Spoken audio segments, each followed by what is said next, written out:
আসসালামু আলাইকুম দর্শক, আমরা আছি পূর্বাচল উপশহরে।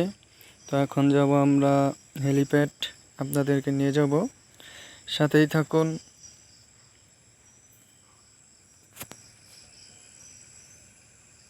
এই হলো 142 তলা ভবনের এরিয়া। এখন আমরা বামে যাচ্ছি, আমাদের সাথেই থাকবেন। এই হলো 142 তলা ভবনের এরিয়া। পূর্বাচল উপশহর ঘিরে আমরা এগিয়ে যাচ্ছি। সামনে হেলিপ্যাড, এই হলো হেলিপ্যাড।